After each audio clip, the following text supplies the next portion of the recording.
see it from a different perspective. Right. It's interesting. No, there's only one perspective. Well, see, he hasn't learned that lesson yet. All right. So we know that he had a blind date set up. How? Or we're on, huh? Right. Yeah. Okay. I was a junior in high school, Plainfield High School, back in the mid-50s, and I was told by Ruth Weil that you were going to come and check me out. So I was rehearsing for a play. Mm-hmm. I didn't know exactly when you were coming, but you came. My strategy. You came, you saw, and eventually you conquered. But it was a long eventually. Yeah. We did go out. We were on again, off again for about 2 years. And then we were more on again for about the last 3 years of our courtship. You had to go to Villanova and graduate. I had to go to St. Peter's and graduate.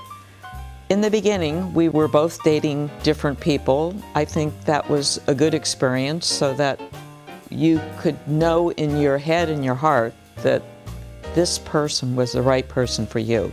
And I did a lot of comparing as I was dating other people. I liked what I saw in you. I liked your caring. Caring back in the mid-50s was a phone call or a letter.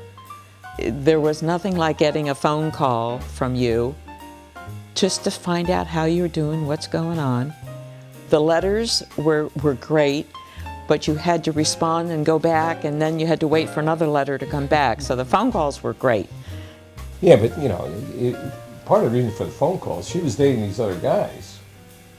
And granted, she was going through comparisons, but that was heartbreaking.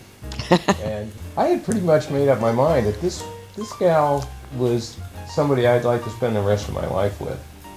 And I was trying to continually communicate that to her. But we had a lot of fun. I brought her up for a lot of events at Villanova. And when you would come home for the summertime and get a summer job, I never had dates that were as great as the dates that you took me on. Theater in the round. Remember that? Yep. That is something that no longer happens. But in New Jersey in the mid-50s, we would go see The King and I with Yul Brynner and the top stars and actresses. They would be in an open-air theater that was in the round. Yes, I went to a lot of movies and runnings after a movie or out for pizza. That was the ordinary date, but a theater in the round, oh, that was your ace in the hole. hey, I had stopped. She was an expensive date. I was investing in this long-term potential relationship. But I think the bottom line is I know that I was loved as a child.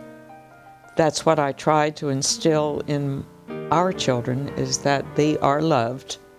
No matter what they do, we will love them. We may not always like what they do. That is the truth. But we do and will always love them. Now, Carol and I are we're enjoying it. I'll be 74 in September. Carol will be 72 in May. Time is a ticking. Time's a ticking.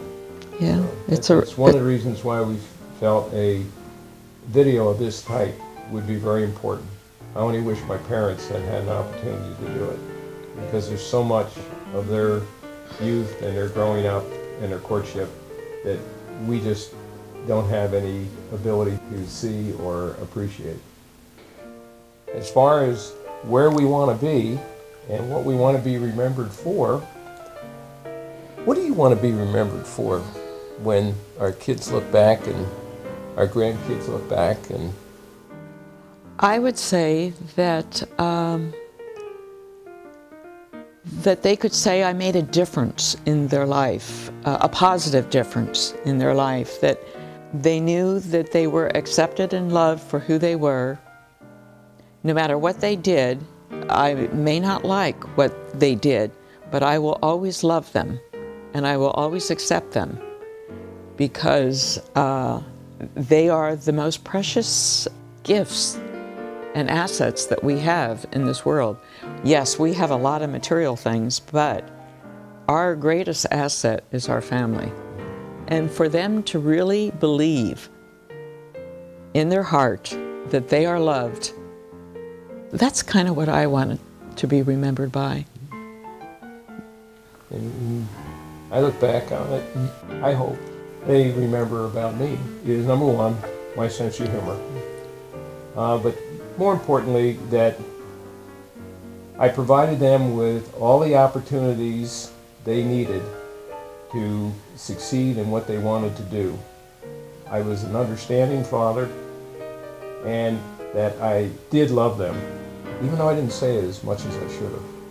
The things I did, hopefully, showed them how much I loved them and how important they were to me and to Carol. And we hope also that we are successfully transmitting that same feeling to all of our grandchildren. We now are up to 10 grandchildren. We are just so proud of not only our 4 children and how they're raising them, but the accomplishments and the paths that each of our grandchildren are on. So It looks good from where we sit today. But what's that expression? Knock wood? let's hope it doesn't change, that the other shoe doesn't fall. We're not anticipating that.